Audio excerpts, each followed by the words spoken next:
Hi, what's up guys? This is Mike again for another video podcast. At sa episode na ito naman natin guys, andito ulit tayo sa lugar which is napakaganda for me. Nakaka-relax magkwento at mag-share sa inyo ng mga panibagong I think pwede nyong gawing aral, lesson or motivation sa buhay. So ngayon guys, naisipan kong gumawa ulit ng podcast kasi kanina lang din nangyari to. Nakakatawa nga lang isipin kasi bakit ganon. Kasi yun guys, ang nangyari kaninang umaga, naglilinis ako ng isda. Kasi yun na din yung uulamin namin for lunchtime. Ang nangyari, imbis gawin ko yun, andun yung parang nagrereklamo pa ako sa loob-loob ko. Hindi ko naman yun inirereklamo doon kasi yung papa ko kasi yung bumili ng isda na yun and then di ba may blessing na ba't ka pa magrereklamo, di ba? So, ang akin lang nun, siguro wala ako sa mood, tinatamad ako, and parang sa loob ko sinasabi ko, bakit tilapia pa? Ba't tilapia pa yung binili? Kasi, ang hassle niya kasi linisin, di ba? Like, paputulin, tatanggalin mo yung mga kaliskis, yung mga palikpik niya, tatanggalin mo din. Kumbaga, matrabaho siya pag lilinisin mo yung isda na yon. Kumpara sa mga ibang isda na ang bilis mo matapos. Yung kanina, medyo madami yon and I think matatagalan pa. At yung pinaka-problema pa doon, brownout sa amin, wala pang tubig. Kasi pag brownout dito, matik, wala na ding supply ng tubig sa amin. So, para sa akin, ang hassle nun. Lalong-lalo na, need mo linisin yung isda na yon. So, wala. Sabi ko, at the end, parang na-realize ko, bakit ako magrereklamo Pasalamat na nga ako, di ba? May ulam na kami.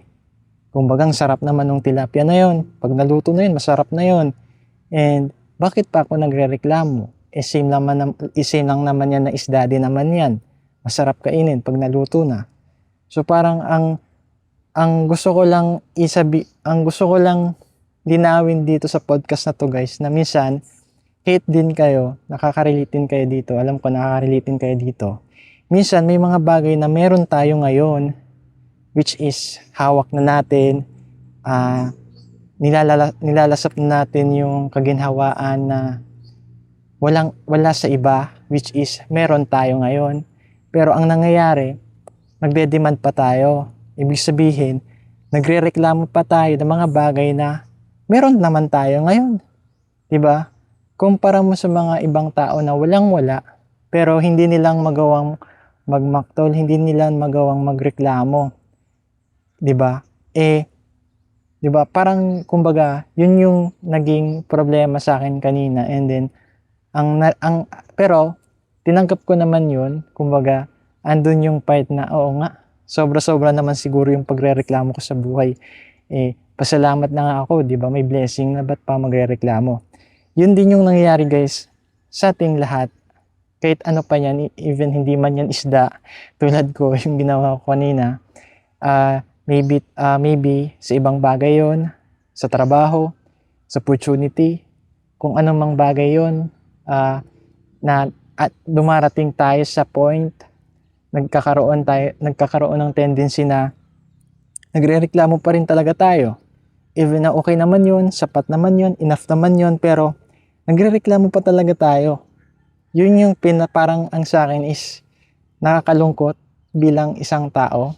Di ko alam kung lahat ng tao dito sa mundo ganun or siguro tayong mga Pinoy ganun talaga. Kumbaga nature na sa atin yung magreklamo even na meron naman tayo. For example sa ulam, kung masarap naman yung ulam pero may ini-expect pa tayong gustong kainin and na-disappoint tayo kasi hindi yun nangyari, hindi yun yung niluto, hindi yun yung binili. Diba? Andun yung punto na parang nadi-disappoint tayo. Andun yung punto na parang, alam mo yun, nagrereklamo talaga tayo. Pero alam nyo guys, habang patuloy yung ganitong the way natin i-appreciate yung bagay na yun, diba? Parang nagiging dahilan yun para magkaroon ng hadlang na matanggap pa natin yung mga blessings pa na ibibigay sa atin kasi in a simple way, in a simple thing, hindi tayo natututong mag-appreciate ng mga bagay na meron tayo ngayon.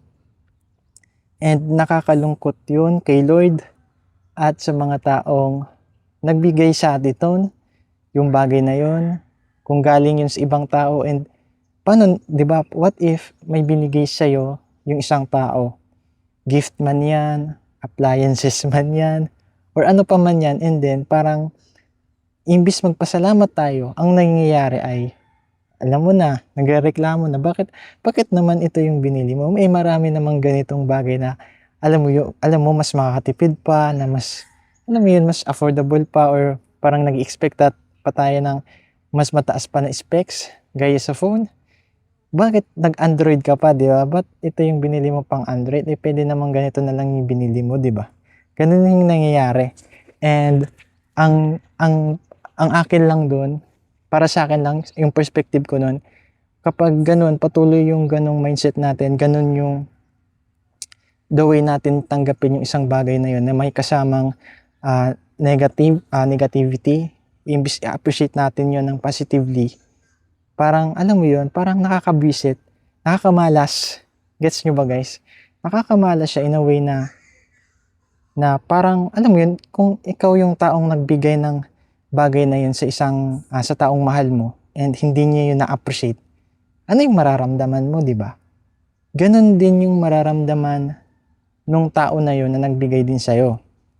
Or either kay God, kung ano man yung blessing na binigay niya sa'yo, ganon din yung mafe-feel niya pag once ganon yung feedback mo sa bagay na binigay niya, sa blessing na binigay niya sa'yo.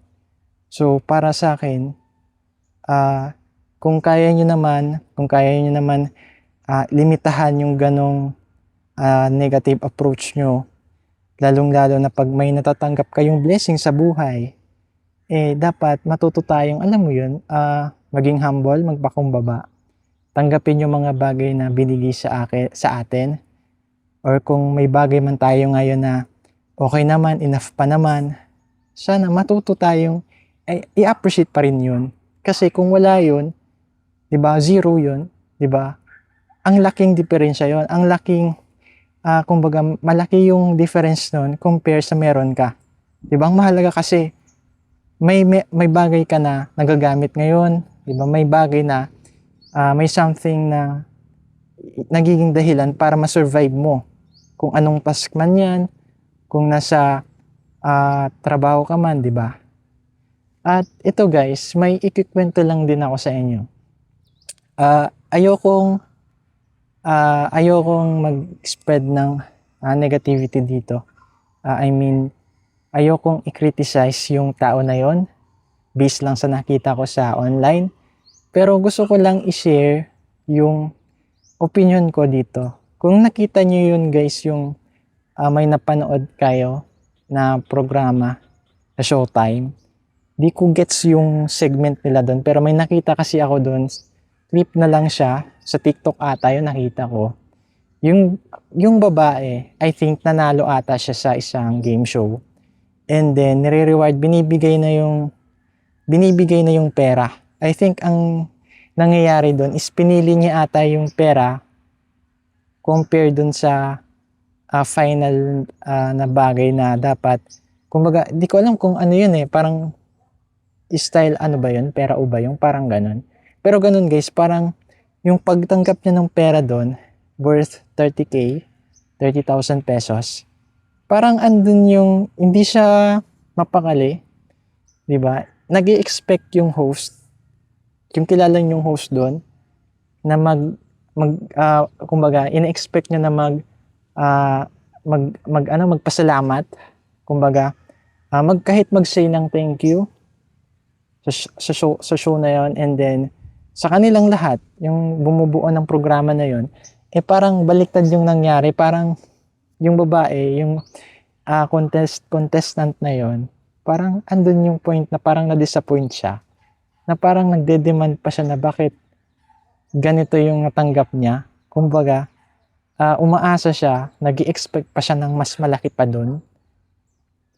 And ang nangyari dun guys, ay yung host na yon, di ko napapangalanan, alam nyo na yung sa Showtime, si Vice, sabihin ko na si Vice, parang dinaan nyo na lang yun sa joke, di ba? Not like, ate, but ano, ganun, like, pwede ka naman say ng thank you, di ba? Kahit hindi mo naman yun feel na ayaw mo na hindi mo talaga feel na mag-thank you, pero at least, di ba, for formality na lang talaga. Pero di ba, parang, siguro di talaga natin maiwasan yung mga ganong, tawag ito, scenario, situation. Siguro gusto lang talaga nila maging magpakatotoo, imbis na magplastikan doon sa show and magpasalamat sila, even na hindi pala enough yung pera na yon, di ba? Pero at the same time, parang hindi din maganda na hindi man lang ma-appreciate yung bagay na binigay sa'yo. Even na maliit na bagay lang yan, di ba? Kahit napakasimple lang yan, dapat marunong ka pa rin magpasalamat, magbigay ng tawag dito, kahit hindi pasalamat, like na-appreciate mo talaga siya, di ba? In a way na parang, alam mo yun, kahit na napakaliit lang yun, alam mo yung value nun, dahil sa bagay na yun is makakatulong naman talaga siya. Kasi guys, yung yung contestant na yun, may anak siyang pinapaaral ata, I think. Di ko alam kung flight attendant ata yun, kasi kailangan daw sumakay sa eroplano. Eroplano ba yun guys o barko? Eroplano siguro yan, pero di ko kasi maano, kaya kumbaga hindi ako pwede basa-basa magbigay dito ng magbibitaw ng mga masasama, hindi magandang komento, kasi hindi siya tama, di ba? Kumbaga, yun lang kasi yung nakita ko dun sa buong clip na yun, sa buong video na yun eh.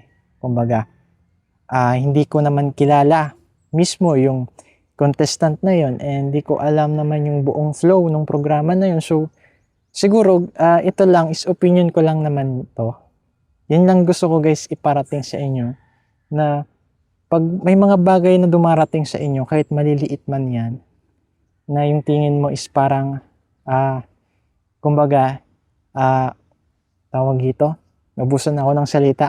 Kumbaga guys, para siyang, yung ulan, di ba, yung ulan natin, minsan, nag-expect tayo ng malakas na ulan, pero yung dumating is kunting patak lang, dapat marunong pa rin tayong mag-appreciate para doon.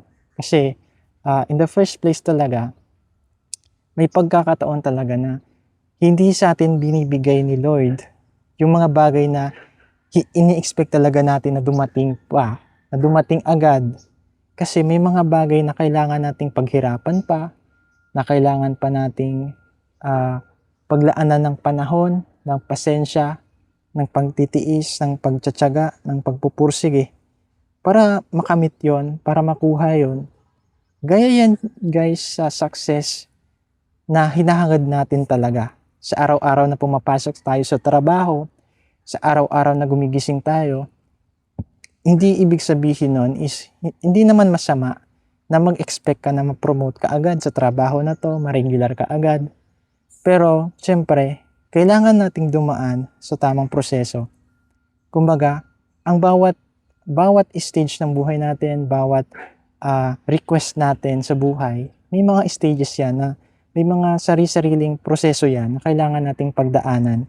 At minsan sa proseso na yon, may mga maliliit na milestone doon, may mga maliliit na hakbang, which is nagdilid yon para maabot natin yung pinakapangarap talaga natin. So, bakit hindi mo kayang i-appreciate yun, di ba? Paano na lang dumating yung isang bagay na napakalaking success na yon, napakalaking bagay na yon, napakalaking biyaya na yon, kung hindi ka marunong mag-appreciate ng mga maliliit lang, di ba? Isipin natin guys, hindi mabubuo ang 1 milyon kung kulang yun ng piso, di ba? Napakahalagang bagay ng bawat sentimos, ng bawat piso na yun para mabuo yung 1 million na yun. And same yun sa mga progress na hindi hintay natin mula pasisimula, di ba? So, pag once merong dumating sa inyo ng mga maliliit na bagay na success, di ba? Tanggapin niyo 'yon, i-accept niyo 'yon, and matuto tayo dapat na i-appreciate 'yon. And kahit minsan hindi siya visible talaga, may progress pa rin yan. So, learn to appreciate pa rin. And ganun din sa mga bagay na meron tayo ngayon. pahalagahan natin yung mga bagay na meron tayo ngayon. Kung meron, kung nakabili ka man, nakapundar ka man ng mga ari-arian, kung maliit man yan, di ba? Kailangan is, kumbaga, andun pa rin yung pagpapahalaga sa mga bagay na yon.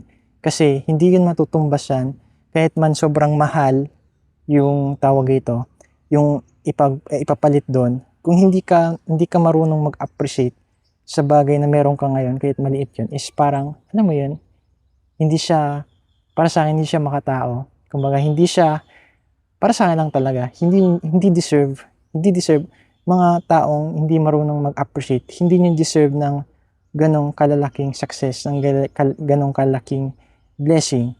Kumpara sa akin yung guys, kasi isipin mo, di ba? Doon kasi nasusukat yung buong pagkatao mo. Kung appreciative ka sa mga bagay, lalabas talaga yun sa buong pagkatao mo eh. Di ba? Kasi halos naman siguro pag may mga ganong tao, hindi matutong makontento, hindi matutong ma-appreciate yung mga bagay na meron sila ngayon. Minsan sila pa yung mga tao na, alam mo yun, mga tawag ito, iniisip na lang is yung pera, iniisip parati yung status sa buhay, 'di ba? Sa society ba 'yun? Oo, ganon. Kaya sa politika.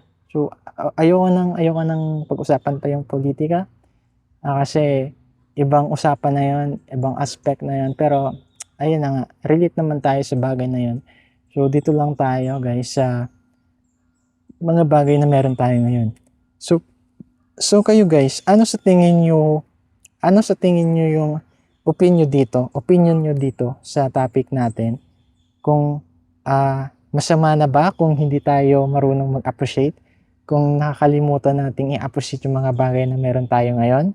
Lalong-lalo kay God, na minsan, di ba, may success naman, may progress naman sa mga hakbang natin, pero feeling natin wala. Parang andun yung silence kasi feeling natin hindi natin nakikita yung progress na yan. Pero ang hindi natin napapansin, meron palang progress, may unti-unting dumarating na success. Hindi lang natin yun nakikita kasi mas focus tayo dun sa pinaka-goal natin sa buhay. So, kumbaga nangyayari, nagiging bulag tayo kung kaya hindi natin napapansin yung mga bagay na meron tayo ngayon. O yun, may mga ganong instances din guys na minsan yung isang tao na yun, alam niya paano mag-appreciate, marunong siya paano mag-appreciate, nagagawa niya yun. Pero minsan dahil na din sa workaholic siya, focus talaga siya sa target goal niya sa buhay, ang nangyayari is na-overlook niya yun at hindi niya na napapansin na hindi niya na pala yun na-appreciate, hindi niya na pala yun nabibigyan ng halaga kasi nakakalimutan niya na. Hindi niya na nakikita na-overlook niya na talaga So, may ganong pangyayari sa atin sa buhay natin na minsan na-overwhelm tayo sa mga bagay na pinagdadaanan natin ngayon. Kung mabibigat man yan, mga problema sa buhay, pamilya, kaya minsan nabubulag tayo doon at kahit yung mga simple success, simple milestone na yan, hindi na natin talaga na-appreciate. So may mga ganun talaga guys na nangyayari. So ang dapat na mangyari doon guys is kailangan huwag natin i-pressure yung sarili natin. 'Di ba? Pakiramdaman natin yung nangyayari sa buhay natin kasi glance lang yan Lilipas lang din yan Yung mga pinagdadaanan natin na yan, saglit lang talaga yan guys. I think, di natin namamalayan, nalalagpasan na pala natin siya. And sa mga bagay na yun, na nalalagpasan natin, andun na yung mga bagay na hindi na pala natin sila na-appreciate. So, para sa akin, kalmahan nyo lang yung mga hakbang na yun. Kumbaga, lasapin nyo kung gaano man siya kahirap, kung gaano man siya kadali. Dapat nilalasap nyo yung bawat hakbang na yun, yung bawat step ng buhay nyo. Para at the end, talagang malalasap nyo yung sobrang tamis, yung sobrang sarap na tagumpay, na victory. Diba guys? Yun lang guys yung gusto kong i-share sa inyo. And para sa akin, I hope na sana ma-appreciate ko din yung mga bagay na meron ako ngayon. hindi lamang bagay kundi yung mga taong mahahalaga din sa atin guys. So, ito lang guys yung gusto kong ibahagi sa inyo ngayon sa araw na to. And sana may natutunan kayo dito, may nagkaroon kayong insight, motivation, reminder na din, a gentle reminder to all of you out there na lahat tayo nilikha ni Lord. May kanya-kanya tayong path, and then sa mga path na yon, may mga maliliit na milestone na yon na kailangan nating i-appreciate para pagdating ng panahon na andun na tayo sa pinakatuktok, meron tayong mga bagay na pwede nating ibalik tanaw.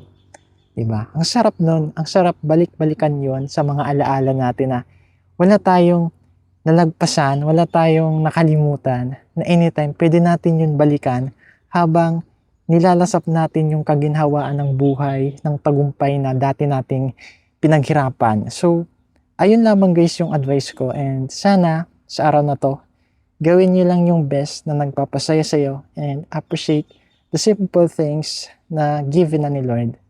Ayun guys, maraming salamat sa panonood ng podcast natin. Alam ko, kunting-kunti pa lang yung nanonood, pero sana maabot natin yung mga tao na yon and matouch sila sa mga videos ko na to. Ma-relax nila yung mga sarili nila, yung mga magugulo nilang isipan. At siguro ituloy-tuloy ko lang to guys, yung paggawa ko ng mga podcast. And I think nagiging masaya naman tayo dito eh. So ayun lamang guys, this is Mike. Hanggang sa susunod na podcast episode natin. Maraming salamat. God bless. Bye-bye.